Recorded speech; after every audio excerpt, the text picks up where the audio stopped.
Assalomu alaykum hurmatli obunachilar va kanalimiz mehmonlari.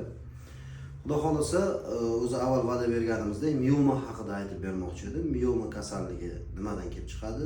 U qanday kasallik? Uni ko'rinishlari qanaqa? Undan tashqari qanday giyohlar bilan davolasak bo'ladi?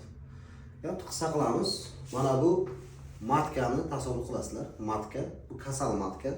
Umuman olganda mioma bilan og'rigan matka. Miomani 3 xil turi bor. Interstitial mioma bo'ladi, mushak orasidagi mioma. Mana ko'rinib turibdi. Mushakning orasida.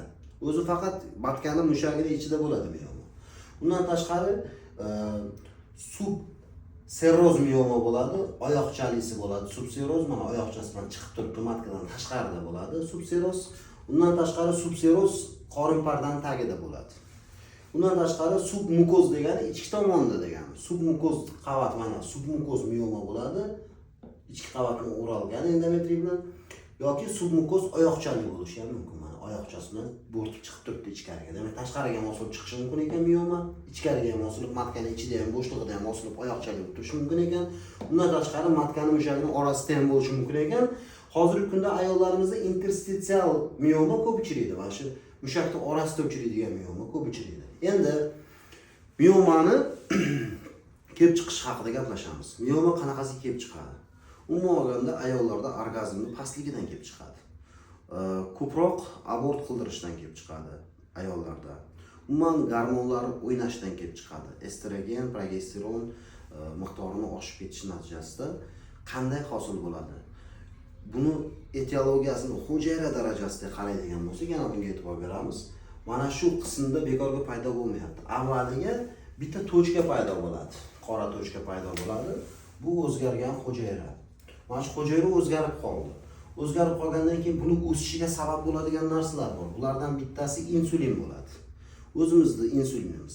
Endi mioma kelib chiqishiga sabablardan bittasi kam harakatlik, semizlik ham kiradi. Masalan, kam harakat semiz bo'lgan odamda insulin miqdori bor. Hujayrani insulinga bo'lgan sezuvchanligi past bo'lgani uchun umuman sezuvchanligi past tanimaydi insulinni. Shuni hisobiga kelayotgan insulin, bunga kelayotgan insulin bu yerda o'sishni chaqiradi. Ya'ni apoptozni kamaytiradi. Apoptoz degani nima degani? Hujayra o'zini o'zi parchalab yo'q qilib yuborish kerak organizmda. Aslida noto'g'ri bo'lgan hujayra. Mana shu o'zak hujayrani bo'linishiniga qo'ymaydi insulin. Bo'linishiga qo'ymaganligi uchun apoptoz bo'linib ketish, parchalanib ketish bo'lmaydi va bu bora-bora kattalashib bir haftalik, 2 haftalik, 3 haftalik, 4 haftalik mioma deymiz.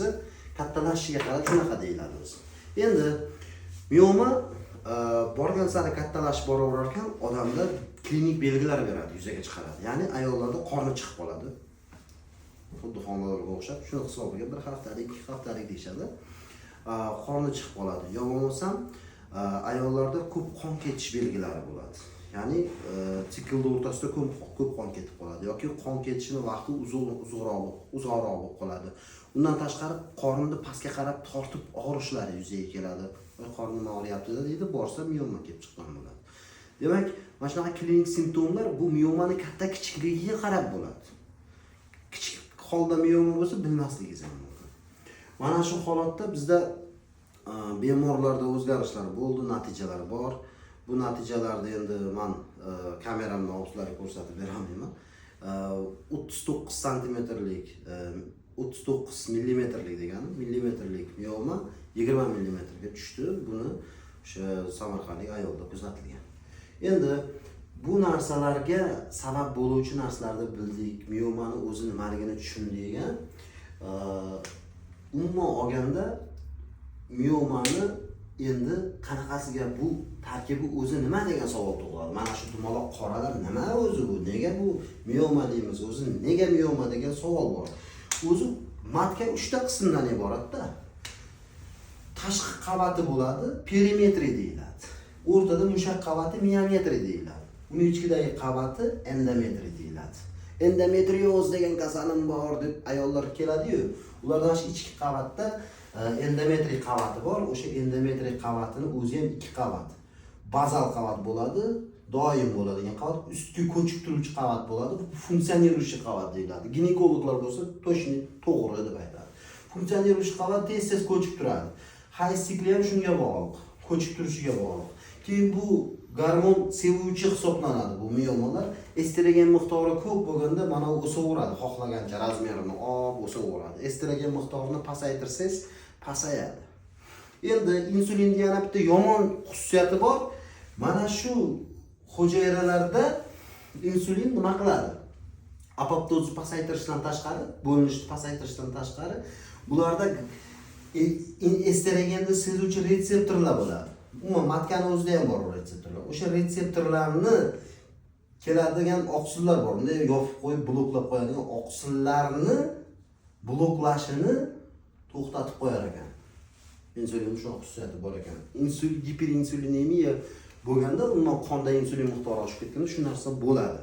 Endi buni davolash haqida gaplashamiz qisqagina. Buni o'rtacha tushunib olganlar deb o'ylayman. Endi davolashga kelsak.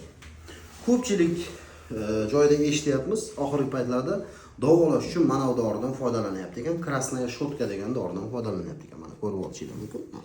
Buni bemalol ko'rsatishim mumkin mana. Krasnaya shotka yana boshqa nomi radiola ham deyiladi. Radiola deyishadi. Rossiya hududlaridan olib kelinadi. Bu narsani haftasiga qarab qo'llasa bo'ladi. Katta haftadagi bersangiz bu ko'p miqdorda estrogen, fitoestrogen saqlagani uchun miomani battar o'stirib yuboradi azizlar. Bu narsani ko'rib-ko'rona ishlatishni tavsiya bermayman. Ko'p zarar bu. Foydadan ko'ra zarar. Shuning uchun men buni iloji bo'lsa qo'shmayman. Endi men qo'shadigan narsalarni sizlar sanab turasizlar. Miomaga men nima qo'shaman, nima ishlataman. O'sha narsani o'zingizlar ham ishlatsanglar bo'ladi. Iloji bo'lsa o'zingizlar ishlatib yurmanglar. Qimmat turmaydi, mendan olaverasizlar. Bu как bu reklama ham umuman davo choralari ham hisoblanadi. Demak, anti-estrogen moddalar saqlovchi leon o'simligi oddiy sig'ir Qashqadaryoda yetishtiriladi. Mana bundan qo'shamiz. Demak, baravaya matka o'simligi bor. Ko'pchilik hozir qo'llayapti baravaya matkani. Umuman baravaya matkadan ham qo'shib boryapmiz mana. Ko'rinyapti baravaya matka. Bundan tashqari beryoza o'simligi bor. Beryoza o'simligi bu endometrioidning ichki tomonidan hamda proliferatsiyani bosadi. Ya'ni yallig'lanishni bosish hisobiga bundan qo'shib yuboramiz. Bundan tashqari miomani o'ziga qisqartiruvchi ta'sir qiluvchi chistotel degan o'simlik bor. Albatta bundan nima qilamiz? Qo'shib yuboramiz umumiy zborga. Endi qon ketish masalalari bor. Har bitta murojaat qilayotgan bemorga men individual ishlayman. Mana bu qon to'xtatuvchi xususiyatga ega bo'lgan bo'ymador o'simligi qon to'xtatishi hisobiga tisichilisning qo'shiladi, lekin qonni venozli qon qo'ydirib yubormaydi. Chunki tarkibida axillein degan modda bor-da. Uni xususiyati yo'q. Undan tashqari proliferatsiyani pasaytirish uchun chisti romashkani gullaridan qo'shaman. Demak, proliferatsiya pasayadi. Undan tashqari qon ketishga yana krapiva o'simligidan qo'shaman. Krapiva qon ketishni bu ham to'xtatadi. Demak, sanab turibsizlar, umumiy tinchlantiruvchi xususiyatga ega bo'lgan valerianka ildizidan qo'shaman, tinchlantirish xususiyatiga ega.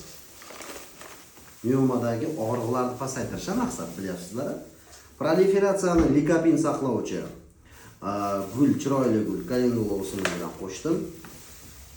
Undan tashqari men sizlarga tavsiya beraman, og'riqni simptomlarini pasaytirish uchun mana melissa o'simligidan ham qo'shayapman. Sanab turibsizlar. Mana marhamat, umuman tinchlantiruvchi xususiyatga ega bo'lgan yana arslon qo'yi, pustirnik o'simligi. Ko'pchilik pustirnikda nimasini bilishadi? Tomchisini bilishadi. U bu yerda ishlamaydi. Bu narsa umuman boshqa narsa. Bu lianurin degan modda saqlaydi. Ko'p miqdorda qo'shdim. Bu tomchiliklarda kam bo'ladi. Demak, insulinga rezistentlikni oshiradigan narsa bor ekan.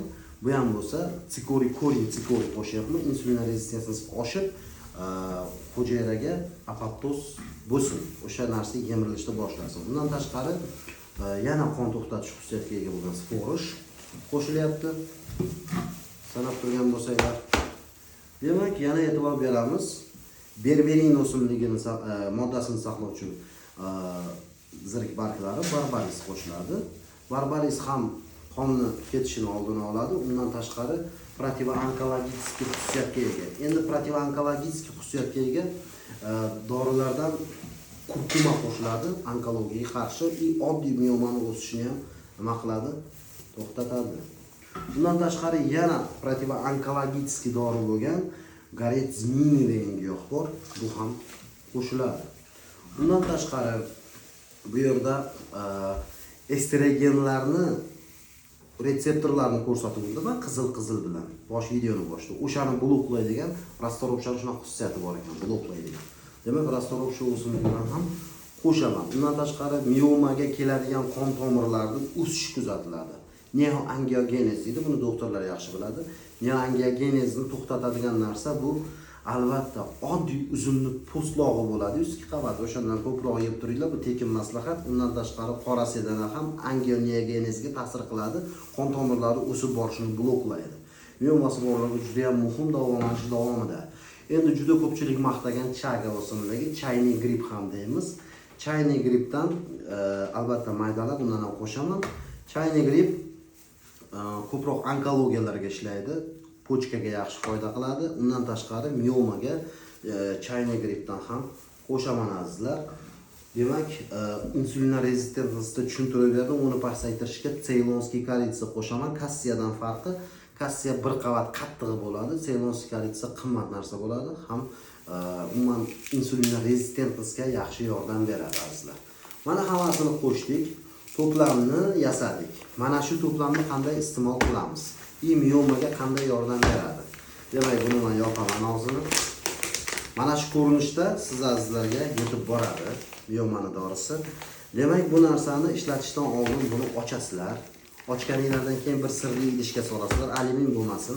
Ustiga hozir qaynab chiqqan 1,5 litr qaynoq suvni quyasizlar.